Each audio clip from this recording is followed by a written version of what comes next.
Retaliatory in nature is the argument, because the reason that the AP was barred, which they said was because they're not using the phrase Gulf of America, they're using Gulf of Mexico in line with their standards. And so the question here is this setting a precedent that this White House will retaliate against reporters who don't use the language that you guys believe reporters should use? And how does that align with the First Amendment commitment that you were just talking about? I was very upfront in my briefing on day one that if we feel that there are lies being pushed by outlets in this room, we are going to hold those lies accountable. And it is a fact that the body of water off the coast of Louisiana is called the Gulf of America. And I'm not sure why news outlets don't want to call it that, but that is what it is. The Secretary of Interior has made that the official designation in the geographical identification name server, and Apple has recognized that, Google has recognized that. Pretty much every other outlet in this room has recognized that body of water as the Gulf of America, and it's very important to this administration that we get that right, not just for people here at home, but also for the rest of the world. Caitlin. Thanks, Karoline. I have a few things for you, but on the commitment by President Trump, he said that he and President Putin agreed to visit each other's respective nations. Are there any preconditions that President Trump has that President Putin must do before he goes and meets with him, withdrawing some forces, withdrawing all forces, anything like that? Not that I'm aware of. That doesn't mean they don't exist, but I was just talking with the president in our national security team. I wasn't made aware of any conditions, but if they exist, I'm happy to provide those. And on the president himself, he styles himself as this master negotiator. He is now deploying these negotiations, saying that they start immediately. We did hear from the Defense Secretary, Pete Hegseth, though, today, saying that NATO membership is not realistic for Ukraine, and neither is returning to pre-2014 borders.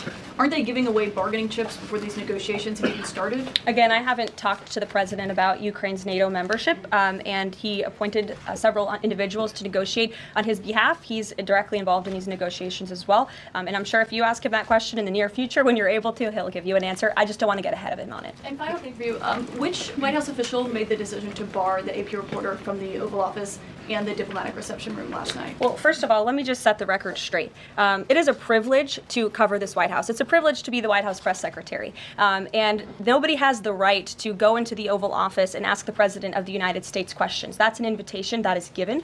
And there are hundreds of outlets on this campus, many of you in this room who don't have the privilege of being part of that pool every single day and getting to ask the President questions. We reserve the right to decide who gets to go into the Oval Office, and you all have credentials to be here, including the Associated Press, who is in this briefing room today. But isn't it retaliatory in nature is the argument, because the reason that the AP was barred, which they said was because they're not using the phrase Gulf of America, they're using Gulf of Mexico in line with their standards.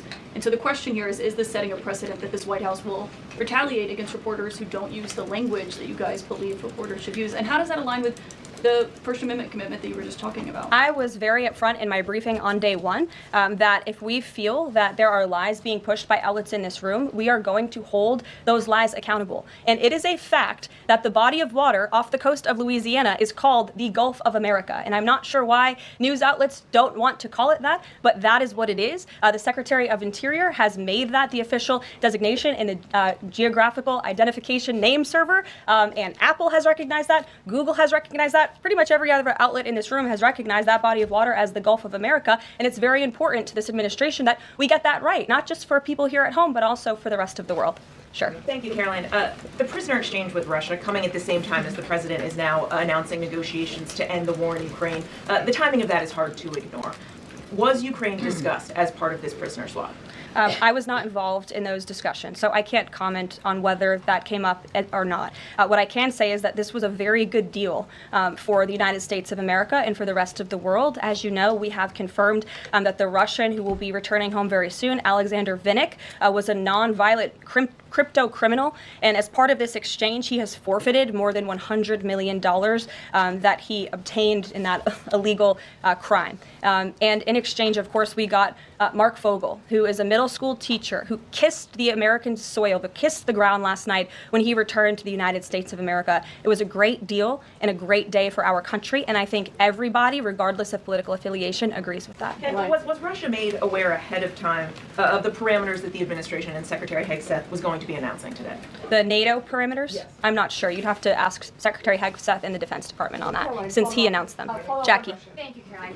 Just to be clear, so when we're listening for a shift in position on U.S. policy, should we only listen to the president and maybe not the Secretary of Defense? Because what he outlined today would represent a shift in U.S. policy. I'm not saying that. I'm just saying I speak for the President of the United States behind this podium, and I will let him discuss that. Can you tell us any more about the next hostage releases? I understand other Americans coming out today. Sure. I'm glad you asked. It speaks to President Trump's deal-making ability, and we can confirm the safe release of one American and two individuals from Belarus, one of whom worked for Radio Liberty.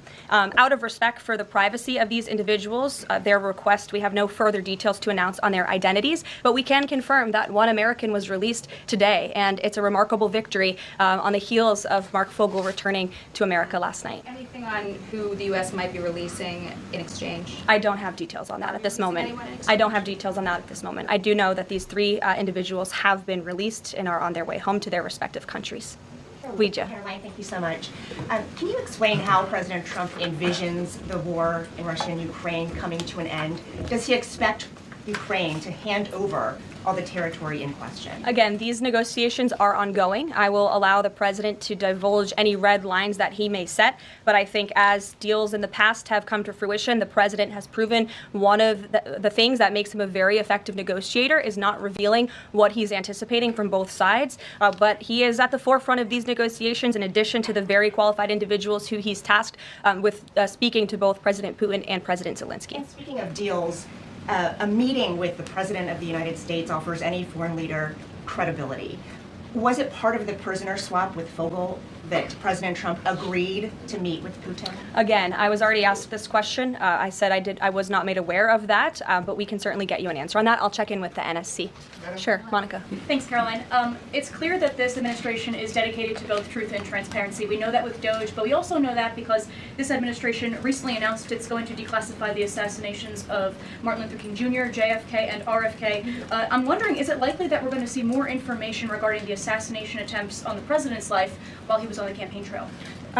In regards to the assassination of the individuals you mentioned, President Trump signed that executive order directing the respective agencies to do it. I know that that process continues and is ongoing. He's committed to transparency in the declassification of these very important files that I think many Americans are not only interested in learning about, but also have the right to know about. As for the two heinous assassination attempts on the president's life, he's spoken to this publicly. I've spoken to him about it privately. And, as he said publicly to all of you, he feels he has a right to know about further information about the individuals who tried to kill him, tried to take his life. And so if and when we get that information, I'll leave it up to the president to decide whether or not he would like to reveal it. But I believe in the effort of transparency that we've seen consistently from this president, he certainly will.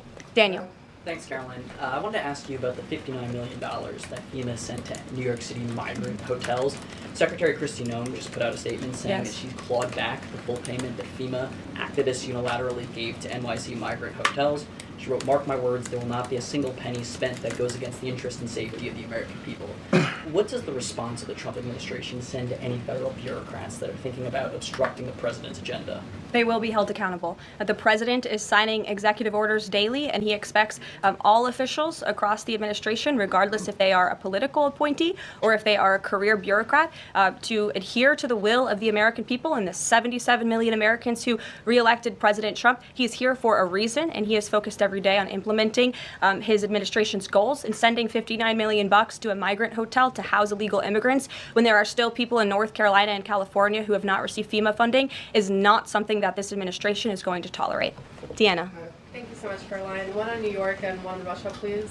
On New York City Comptroller Brad Lander is accusing Doge of clawing back $80 million that was intended for New York City FEMA funding.